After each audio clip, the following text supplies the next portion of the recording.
to the Holyoke School Committee finalist interviews for superintendent. Calling this meeting to order at 6:33. Roll call, please. Mayor Garcia. Dr. Rivera Colon. Present. Mr. Sheehan. Present. Ms. LeFave. Present. Ms. LeBron Martinez. Here. Mr. Izaga. Present. Mr. Izaga. Present. Mr. Michelson. Present.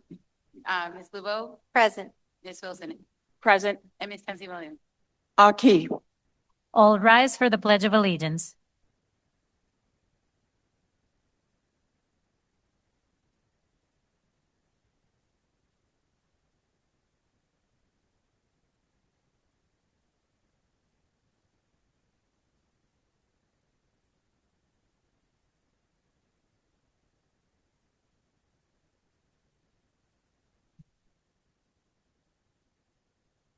Please note to all the attendees that recording is being made of this meeting and is being live streamed via Zoom and Boxcast.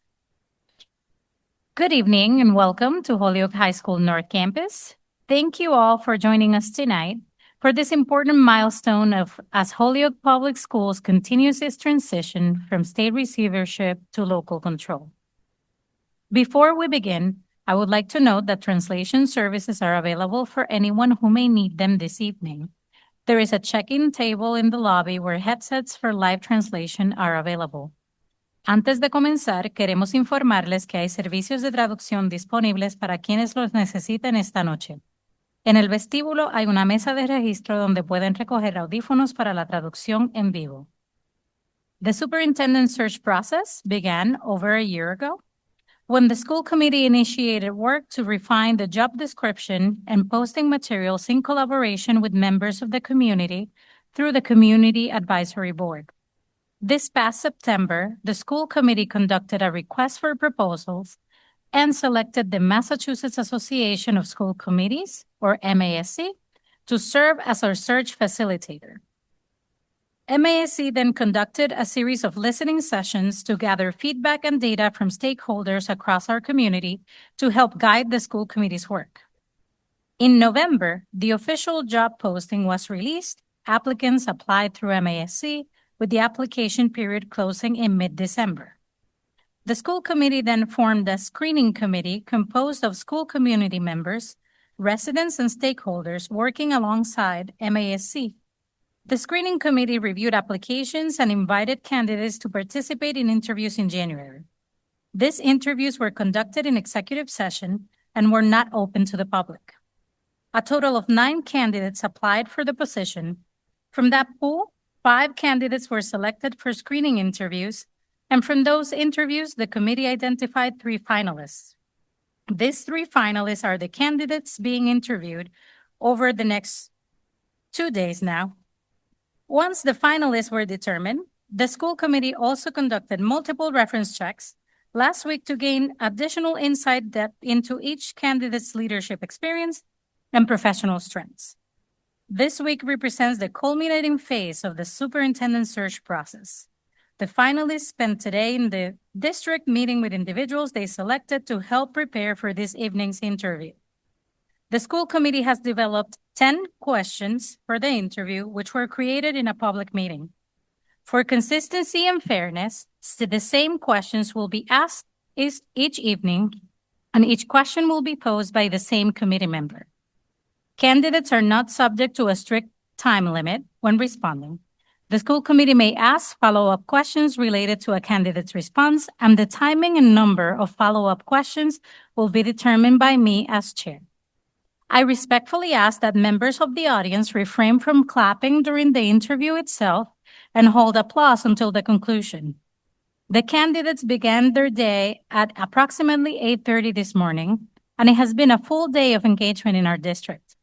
The school committee would like to take a moment to thank Interim Superintendent Anthony Soto for his leadership, service, and dedication to Holyoke Public Schools during this critical period in our transition back to local control.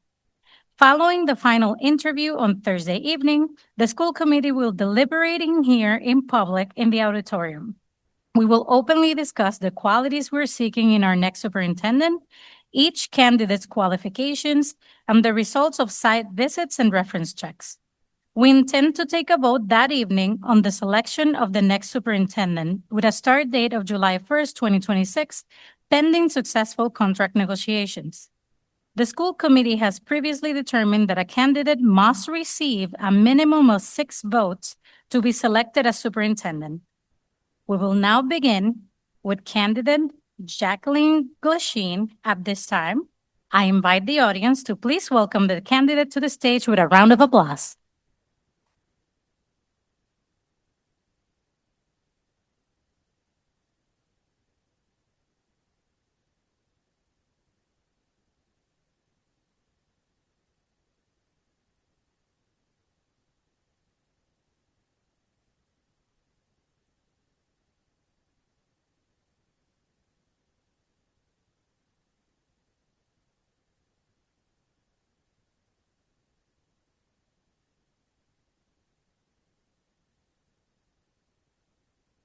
Welcome.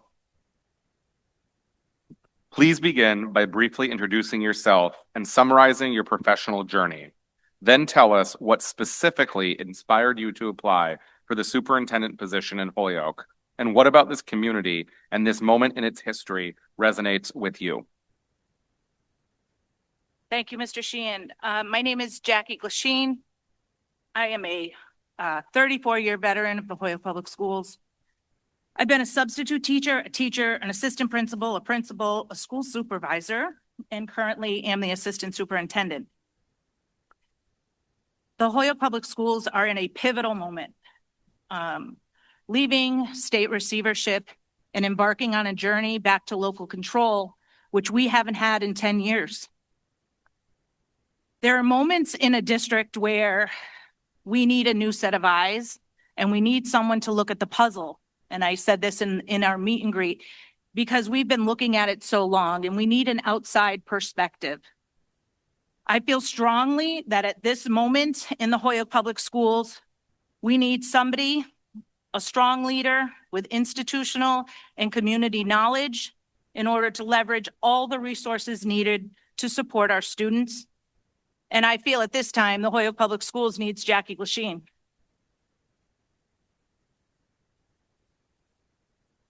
Thank you. And I would just ask you might want to pull the microphone a little bit closer to you. Okay. Yeah.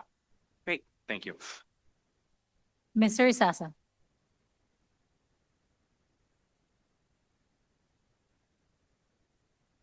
Holyoke is a community with deep assets and persistent challenges emerging from state receivership and recommitted to local control. Why do you want to lead Holyoke's public schools at this moment? And what are the 2 to 3 most important priorities you would pursue in your first 1 to 3 years to improve outcomes for students? And how do you make the Holyoke school system a model for the Commonwealth of Massachusetts? You guys don't play with the questions. It's like, I feel deeply responsible to lead the Holyoke Public Schools, especially at this moment in time. I'm committed to this community. I was born and raised in this community. I've spent my career supporting students and families in this community. And I've had lots to say about many of our leaders. And I do feel at this moment in time, coming out of receivership and with Anthony Soto choosing not to run for superintendent, I have the opportunity to put my money where my mouth is and lead the Holyoke Public Schools. There's 3 things that are deeply important to me. One is include ensuring high quality instruction in every single classroom. 2, it's the district's responsibility to make sure teachers and students have what they need to thrive. And 3, we have a lot of repair work to do. We need to build a culture of belonging where our community, schools, staff, and students feel united, valued, and inspired. The last part of the question talks a little bit about being a model for the Commonwealth. I thought a lot about that. And a model organization, I'm going to make an analogy of a machine. All the parts have to be working. They have to be up to date. The wheels have to be greased. It's not just the teachers in the classroom. It's not just the paraprofessionals and the school leads. It's the academic team ensuring there's high quality curriculum and materials in front of kids. It's the finance department making sure we have the funds available to support our priorities. And if the funds aren't available, we are lobbying for those funds, we are looking for grants, and we are finding those funds. We need to make sure our facilities team has created learning environments that are conducive for high quality instruction. Our data and tech team are outstanding and are doing the work of 20 people. And I think in total, there's 8 of them.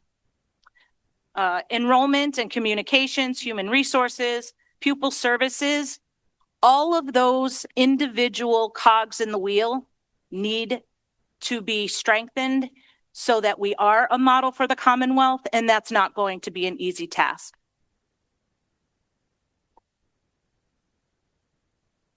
Ms. Lugo. Holyoke serves a predominantly diverse community, including Latino, special education, and English language learners, and students with significant social and economic challenges. And our community holds both equity and high expectations as core values. How has your experience working with students and families facing systemic barriers shaped your leadership? And please provide an example. Such a great question. When I graduated from college and I was lucky enough to get a teaching job in Holyoke, I had all the answers, in case you were wondering. I knew what parents should do and I knew what teachers should do. And really, I did not know anything at all. And as I moved into school leadership and really were partnering with families, my first experience was at Kelly School. And what I learned as a leader is you have to meet families where they are. And every family is in a different spot. And at that moment in time at Kelly School, we were really struggling with our literacy rates. We knew that, kids who read at grade 3 have a greater opportunity, but we weren't there. And it's hard. And we would have workshops at the school and we would have engagement activities at night and families couldn't come. So I was like, what are we going to do? So I started talking to families about that and why couldn't they come? And well, they have kids and their kids were home and they couldn't bring all the kids. And so my partner at the time was the family access and engagement coordinator. She's like, Jackie, why do they have to come to us? Why can't we go to them? And in 2012, we birthed home literacy parties. And it was my version of a Tupperware party. And we asked you to host. And if you said yes, we said, great, invite 10 of your mom friends who have children at Kelly School who might be struggling with literacy. I'm going to bring dinner. We're going to come to your house and we're going to talk about what are the basic make and take activities that you can do at home that will support the work that we're doing at school. And it took off. And we had teachers who supported it. We had teachers who led the literacy parties at family homes. And it really supported the work that was happening in the classroom. And I know that because we followed those kids. So if your parent attended a family literacy party and we charted you, we could see if you were engaging in the activities that we shared and kids' reading levels were improving. So I share that as it's not a silver bullet. It may not work in every school, but at that moment in time in 2012, 2013, 2014, it did work. It also helped us to build a relationship with families to say, I hear you. Life is hard. You can't come all the time. but we're going to come to you because your child's reading ability is important. Ms. LaFave? Thank you. English learners and students with disabilities make up a significant portion of our district. Tell us about a time when you were responsible for improving literacy or numeracy outcomes for multilingual learners and/or students with IEPs across multiple grades. What evidence-based approaches did you implement, and how did you hold central office and school leaders accountable for measurable progress? When I think about this question, I think it starts with, what did you do when you were responsible for improving literacy or numeracy outcomes? And there's no one person that can own that. It's a gargantuan task, and it takes a village. But in recent years, we've heavily leaned into the science of reading. And the science of reading isn't a program, it's not a trend, it's decades of research around neuroscience, psychology, and education that explains how your brain actually learns to read. It doesn't happen by osmosis. Sesame Street certainly helps. But your brain has an actual pathway when it is learning to read. And for many years, we bought curriculums and we taught curriculum, or we bought into whole language and we moved away from phonics. And the reality is you have to teach kids how to read. And I want to call out Rebecca Thompson, our Executive Director of Academics, who has really led that charge. And she and her academic team came to cabinet a few years ago and said, this is a dire emergency in our district. And our earliest, youngest learners are not reading at rates comparable to their peers. And I think we can do something about that. So we, with her guidance and her leadership, have partnered with Hill for Literacy to implement and coach teachers on actually how to teach kids how to read. And I'm sharing this because it's all students. It's not just students who are single language learners or students who are not on an IEP. This is for all students. And I will say some students need more. So some are going to need the core plus more. But we've certainly seen great gains in our work with Hill for Literacy and the science of reading. In the fall of 2023, our students with disabilities in K-2 had a 5% proficiency rate for reading. And in 2025, they're at 11%. So we're moving in the right direction. Maybe not fast enough, but we're moving in the right direction. So again, this is not one person's responsibility. This is a team's responsibility. But it's when you find research-based programming that works, that has evidence behind it, and you support and give teachers what they need to make it happen, we will see results. And that's what we're seeing in this early literacy work with Hill for Literacy. Ms. Wilson? Thank you. So improving teaching and learning requires both strong curriculum systems and professional trust. How do you balance centralized curriculum coherence with teacher autonomy? And what feedback loops would you put in place to ensure instructional quality is improving across classrooms and schools? I am not a believer that curriculum is the silver bullet. I think curriculum is the vehicle that we use to impart the content that we're teaching. There are certainly some curriculums that are better than others. And I'm going to give you an example of why I think it's important to start with a baseline curriculum. If I'm a 9th grade ELA student at Holyoke High, And I'm lucky enough to have a veteran teacher who has strong content knowledge, who knows the standards, who knows what I need to get to 10th grade to English 2. That teacher is going to pull every trick out of her bag to ensure that I learn that. But 2 doors down from her, there's 2 brand new teachers, and they're spanky out of college, and they don't have that experience yet. In order to put all students on a level playing field in those 3 classrooms, we have to give them a high quality curriculum that is research based across English 1. That's the example. Do I think that veteran teacher should have autonomy on how to manipulate that curriculum so it fits the needs of her students? I sure do. I sure do. We have really strong educators who know exactly what they're doing. However, we need to ensure that all kids have access to complex text, high quality curriculum.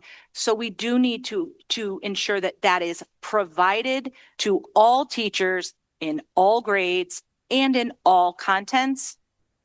And then we can work with teachers who have shown proficiency and growth to then use what they know to manipulate that curriculum to best meet the needs of their students. Mr. Michelson?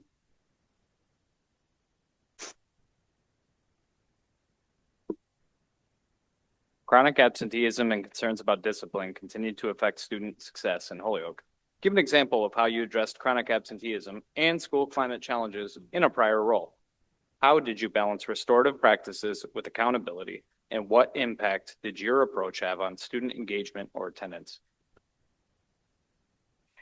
When I looked at this question, it's really 2 questions, I felt. So one is really about chronic absenteeism, and then the other question is how do you balance restorative practices with accountability? So I'm going to answer it kind of twofold. Chronic absenteeism is the bane of our existence.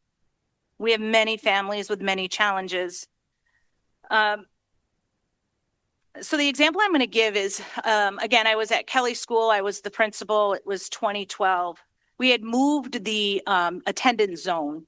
And so the Kelly attendance zone went across Appleton Street over to Roberto Clemente, all the way over to Hamilton Street. And I don't know if you can picture that in your mind's eye, but Hamilton Street is legit next door to Morgan School. So many families could spit and touch Morgan School, but they were now zoned for Kelly School, which at that point was less than a mile and didn't require a bus. So I worked with Safe Routes to School, and we created the first walking school bus in the Holyoke Public Schools. We targeted those students because they were not coming to school. And when we asked parents why, many responded with, I have other children. If it's too cold, I'm not putting 3 kids in a carriage and walking them to school and then walking them back. I love you, Mrs. Glasheen, but it's just not happening. And I said, what if we had staff come and get them? Sure. I'm not letting them walk alone. If there was an adult with them, we would do that. We were still poor. We had no money. So in talking with the staff at Kelly, we used flex schedules.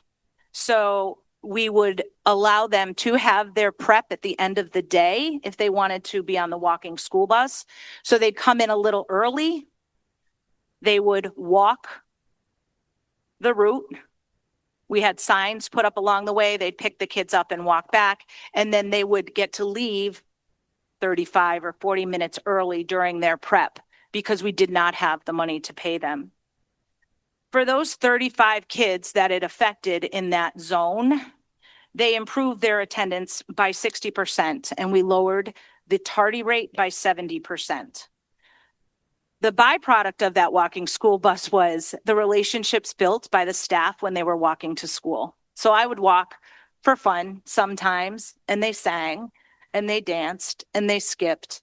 And the byproduct of those relationships was almost better than the improved attendance. Again, Chronic absenteeism continues to be a problem. That is an example that worked for Kelly School at the time. We do have some schools that still use a walking school bus.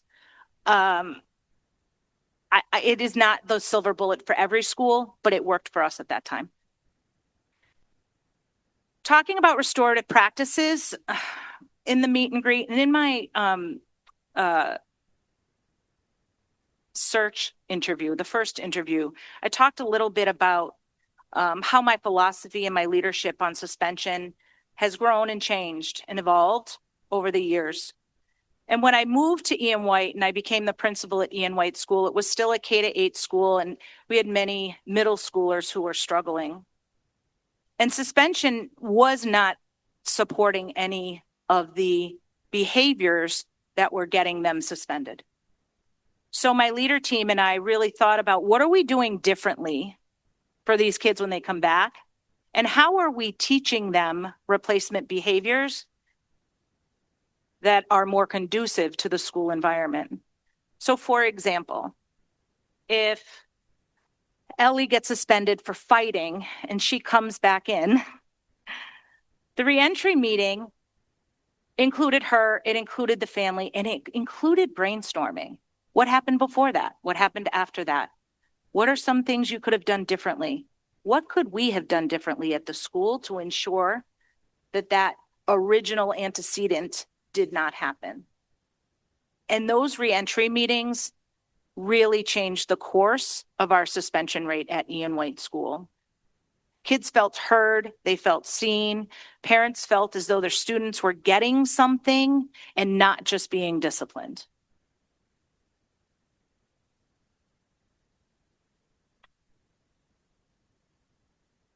Ms. Densley Williams.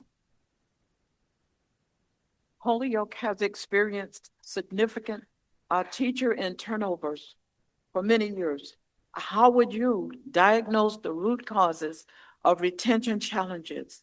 And what specific steps would you take to stabilize the workforce, rebuild morale, and work productively with unions while still advancing necessary reforms? There is not an easy answer. Our teacher retention rate has not always been great. It is improving. But I feel strongly that we need to rebuild the relationship with our teachers and our paraprofessionals and our school staff. You know, receivership brought us many things that were great. We looked and reorganized what central office does. We believe in a philosophy where central office is in service of schools, and schools are not in service of central office. But there were a lot of things that were negative that happened in receivership. We had the receiver's review. We had longer days. And we can't pretend that that didn't happen. It happened. And people are feeling some type of way. And a lot of people left and said, I'm not doing it. I'm going to go to another district. And then there's a lot of people who are sitting in this room who said, I'm not leaving. Our kids need us, and I'm going to stay here. I'm still mad about it, but I'm not leaving. And whoever our leader is, our next superintendent, has to face that and create a plan to rebuild that trust so that all staff feel valued, inspired, and heard. And it's not easy. Maybe contract negotiations will help that. But I also think that we have to look at who's leading our teams. And I say that because many people who aspire to be leaders and get put in a leadership position have never been taught how to lead. And that's our responsibility. That's the superintendent's responsibility to ensure that all teams feel valued, inspired, and heard. People don't follow a leader because they told them to. And people don't follow a leader because of compliance. People follow a leader because they have vision, because they care, and they are deeply committed to making sure their team wins. And whether I was a teacher and my team was my kids, or I was a principal and my team was my staff, or I was this principal supervisor and my team was my principals, when they win, I win. And I think we need to look at how we are leading our teams, and we need to support those who are leading our teams so that our teams can be successful. Because when you feel supported and you feel cared for and you feel valued, you're going to stay. Ms. LeBron Martinez.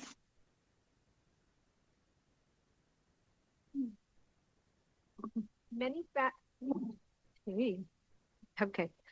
many families and residents, both with and without children in the schools, have felt disaffected and disconnected from district decision making. I'm sorry. Describe an example how you will rebuild trust or engagement in our community where confidence in the school system was low. What actions did you take and how did you know engagement became meaningful?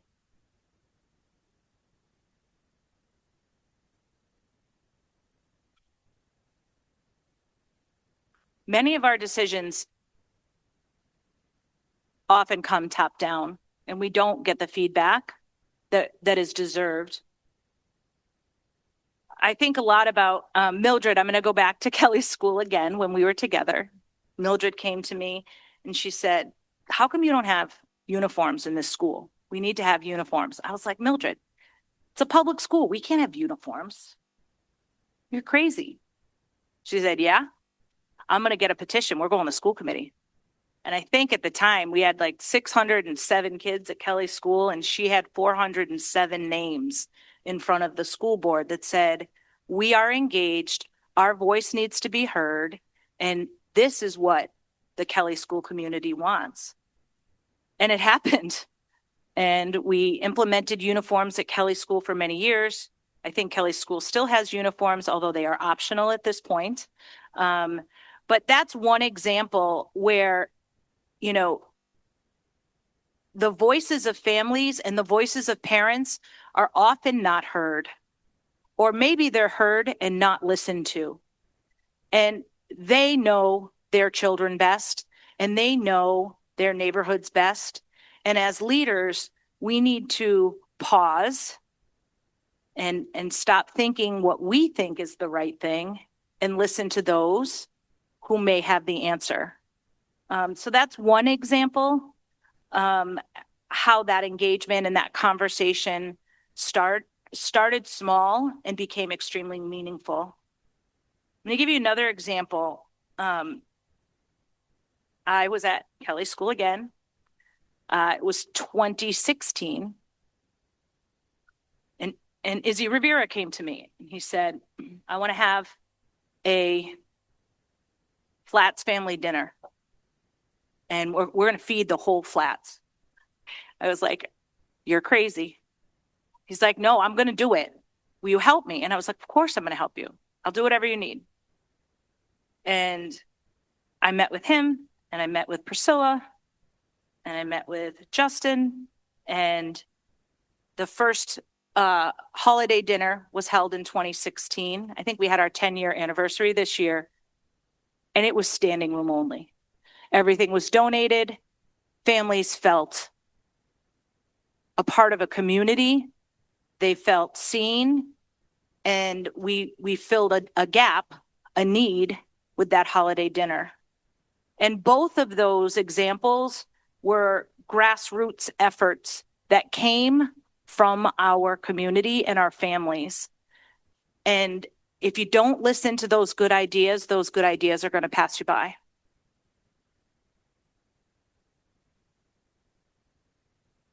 Holyoke Public Schools operates in a fiscally constrained environment in a district that is funded at the minimum net school spending requirement. How would you align the budget with instructional priorities, maintain transparency with the school committee and the public, and ensure clear, respectful roles between governance and administration? How would you seek the necessary financial resources to ensure excellence in education for all of our students? I come here to you and say, I know a lot, but there's a lot I don't know. And I've said that several times in the past 2 weeks. And one of the things that I'm learning is the superintendent's relationship and role with the school committee and how that works together collaboratively to service our students. I think it's the superintendent's job to identify the priorities, not alone, with his team and his community. And then it's time to find the funds. We have a strong finance department. But one thing that I'm most proud of is the staff that are on the ground, that are doing the work, that call me and say, "Hi, Jackie, it's Sam Garcia. I need something after school at Morgan. I'm going to apply for the Beyond the Bell grant, and I'm asking for these specific things." And my friend Sam Garcia, who started as a paraprofessional, who is now leading our after-school program, writes the grant in conjunction with Anne Marie from our grants department to get those funds needed, knowing that our general fund budget isn't going to be able to do it. I look at Rebecca Thompson, who says this early literacy work is imperative for our kids. If we want our kids to graduate and be able to compete with their grade level peers across the Commonwealth, we need to improve our early literacy work. So I'm going to work and I'm going to apply for this PRISM grant that she worked tirelessly on because we needed that funding and we didn't have it. And I look at Joel McAuliffe at Dean Tech, and he's our CTE director, and he's like a dog with a bone. And if he needs funds for a shop, he is consistently sending me, "Can we apply for this grant? What do you think about this grant? Can you bring this grant to cabinet? I'd like to start an early childhood shop." The workforce development data says there's an employment need for early childhood, and we need to provide it at Dean. And there's a grant that's going to help us revamp the shop to fit it. So while the superintendent has to name the priorities, it's a team effort to ensure that we have the funds needed to make sure those priorities are funded. Mr. Sheehan.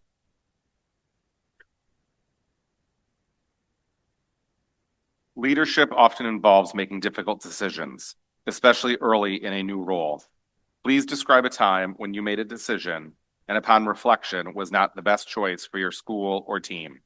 What factors influenced your decision? How did you respond to feedback or consequences? And what did you learn from the experience?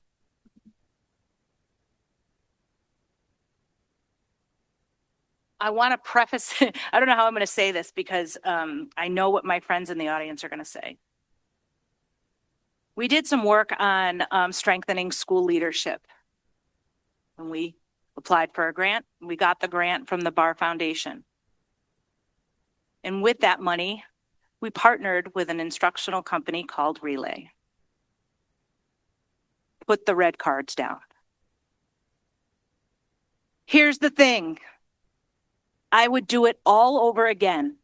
Building the capacity of our school leaders to be instructional leaders was paramount for us to move forward as a district. Our school leaders needed to learn not to just be managers of people and systems and operations, but they needed to learn what the teaching should look like. What is your vision for good instruction in every classroom? What are the look-fors? And we learned a ton. But we didn't communicate any of that to the people that it was directly impacting, and that's our teachers. And if I could do it all over again, I would still apply for the grant from the Bar Foundation. I would still partner with the Relay Graduate School for Education. But I would have communicated and rolled out this plan to support school leaders more intentionally, more clearly, and I would have gotten the feedback before the rollout started. And I think of that often, and it took, I don't even know if we've come back from that, but it probably took a year to get people to understand we weren't doing Relay to them, but we were trying to support high quality instructional practices in every classroom. Mr. Sheehan, on a follow-up question. Thank you. Given your long tenure in the district, how will you ensure that your leadership decisions, especially around evaluation and accountability, are not influenced by past relationships? That's a great question. I pride myself on being a leader for children and for families. The most important job I've held as a leader, whether it was an assistant principal or a principal or a school supervisor, is to make decisions that positively impact students and families. And sometimes it's really hard. But I know when I'm making a hard decision, or I'm consequencing someone, or the evaluation's not great, that I have evidence to support my finding, and I'm providing support to rectify the gap. I feel like I can do both of those things and still buy you a beer after 5 o'clock.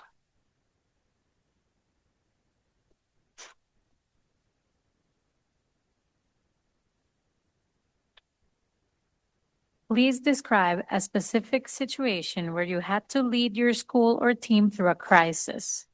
What steps did you take?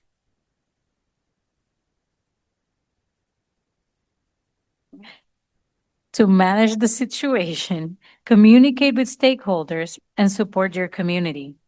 What did you learn from this experience, and how has it influenced your approach to leadership?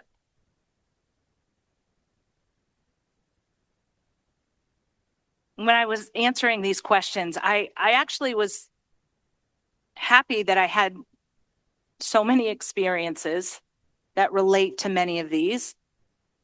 But for this question, I thought back to 2009. It was a September afternoon. I had picked my kids up from school. I was driving home and my husband called, and he is a police officer, and he said, "Hey, I think one of your kids got hit by a car on Cabot Street." And I was like, oh God. So I drove down to Race Street, and a drunk driver had hit and killed one of our first graders at Kelly School. I think at the time I was like 38 or 39 years old. I was young. My kids were young. And when I think about that crisis and leading a school through that time, I led with my heart. And I think that is a good thing. And I think it's also can be a hindrance. There was no plan to how we were going to talk to the class. I didn't know how I was going to tell Miss Foote, the teacher. I had walked by her room at lunch that day, and you know, Kair had some challenges sometimes, and he was having a positive lunch with her, and we cheered and gave him high fives, and it was awesome. And I just couldn't imagine how we were going to tell her that this happened. And then what were we going to tell the families? And what were we going to tell the kids who were with him because they were running to get candy at the market that made it across the street and he didn't? And when I reflect on that time, we didn't have a system. And I know it sounds crazy, but there should be a system when something like that happens. We have a better system now. We have a communications team. We didn't then. Email and social media really wasn't a thing. I know when I was thinking about answering this question, we sent home a letter in backpacks. That's what we did. I think a couple counselors came from another school. We did not have EAP come. We just didn't have the guidance that we needed to support students, families, and staff. And so when I think now as a leader, and I think about the systems that we have in place, for example, last year we had a similar situation where a STEM student was hit by a car on Main Street. And I got there right away. The principal was there. And when I called the superintendent's office, communications was already on the phone. We had a plan. We knew what we were going to say to parents. We knew what we were going to say to students. Human Resources had EAP on site. Beth Gage herself came to the school. Counselors were deployed from the other schools. It happened by 10 in the morning, and the student was hit at 7:30. So it was a very different experience. So I think that we have grown, but I think we can also get better.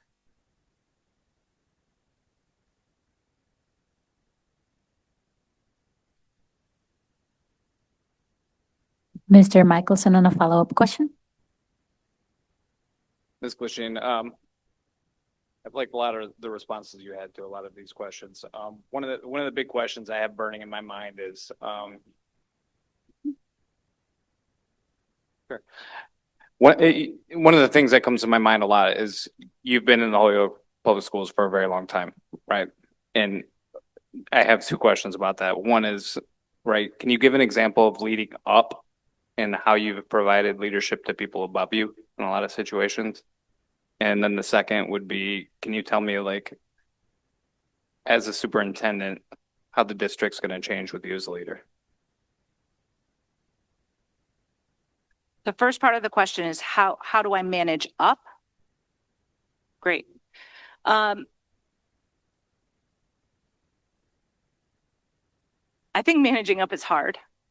I think you have to know who your supervisor is, and you have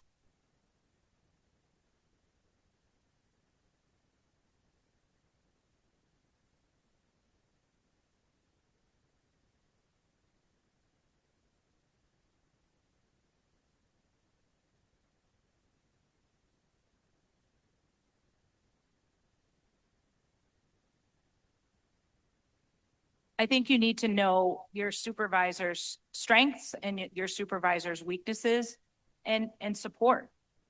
I, as a leader, have had support from my direct reports in making me better. And so I think creating that collaborative feedback where you can support your supervisor in a way that makes the organization better, is a good thing, but you also need a relationship for that. The second part of the question? The second part was, how's the Holyoke Public School District going to be different with Jackie Glasheen as superintendent?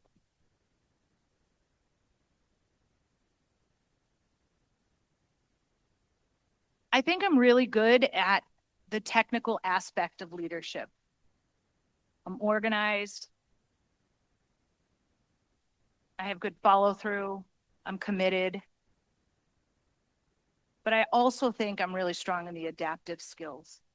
And right now in Holyoke, we need those adaptive skills. People need to know that we love them and they're valued, and we want them to stay in Holyoke. I think a lot about my students, in any school I've ever been in, if I was a teacher or I was a parent or I was a teacher or I was a principal, I don't think I've ever walked by kids and not given them a hug or said, hey, how's it going? And we need to do that for our adults as well. I think the course that we're on instructionally in our organization I think, is the right course.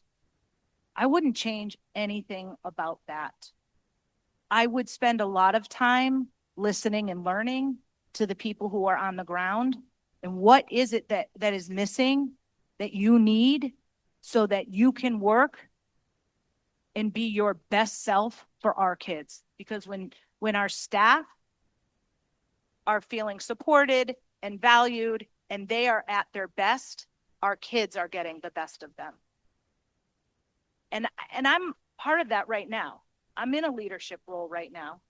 So I want to name that, you know, it's not going to be easy. And it's not as easy as saying, oh, I'm going to make everybody like working in Holyoke. There's going to have to be action and there's going to have to be change. But I think we need to do that because our kids are worth it and they deserve it. Ms. Tinsley Williams, do you have a follow-up question? Ms. Glasheen, if a parent came up to you and the parent was extremely angry, and there's a situation that has just transpired, how would you approach the parent?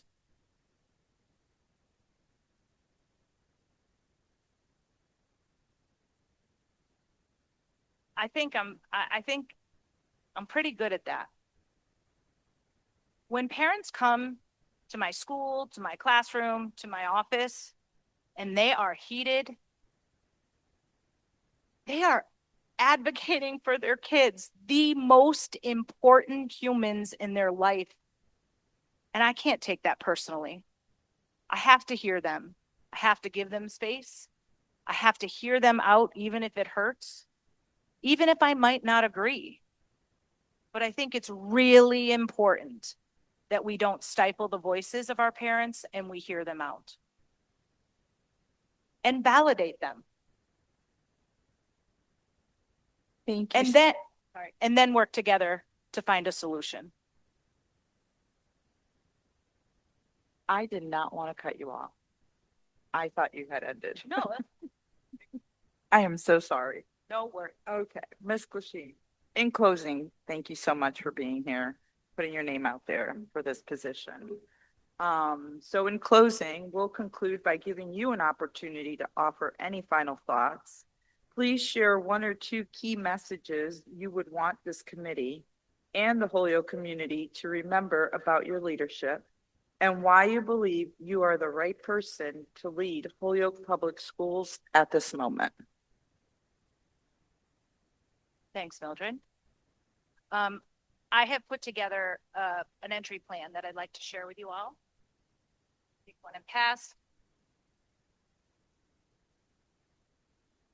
This entry plan shares with you my thoughts on the first 6 months if I were lucky enough to be appointed superintendent of the Holyoke Public Schools. I also want to name that it is without feedback from you all, which I certainly need.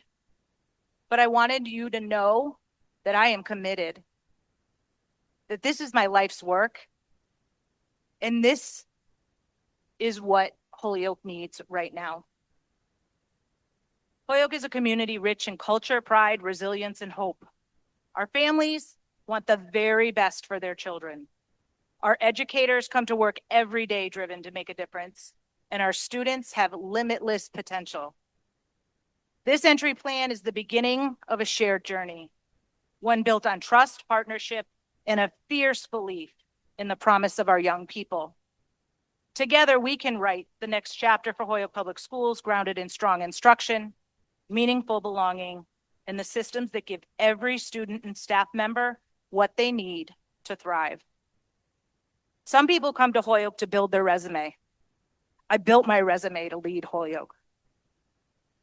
I look forward to having the opportunity to lead Holyoke alongside you in service of our students and families. Thanks for having me.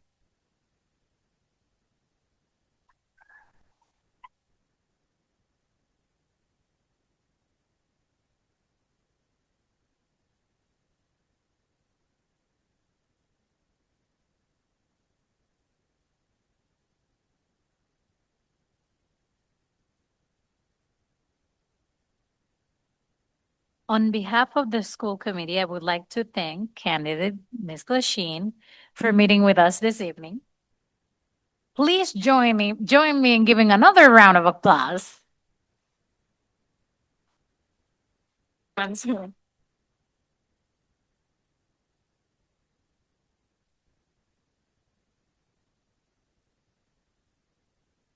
a reminder, superintendent finalist interviews will continue Thursday evening at 6:30 here in the Holyoke High School auditorium. The school committee will deliberate and vote in public following the final interview tomorrow night. Thank you all for being with us this evening. I would like to extend our sincere thanks to the Holyoke Public Schools custodial staff, Principal Lori McKenna, members of the communication team, Mike Hines and Jenny Osterreicher, translation services and our technology team, and Shayna Gubala and Irene Feliciano for their assistance and support throughout this entire process. Mr. Sheehan. Yeah, before we close, I'd be remiss if I didn't recognize a true educational leader and foundation and a history maker for the Holyoke Public Schools. And that's George Counter, who served as superintendent, who's here with us today. A true leader and fighter for all students. At this time, I will entertain a motion to adjourn the meeting. Second. Moved by Ms. LaFave, seconded by Ms. Wilson. All those in favor? Aye. Aye. Thank you, everybody. Meeting is adjourned at 7:29.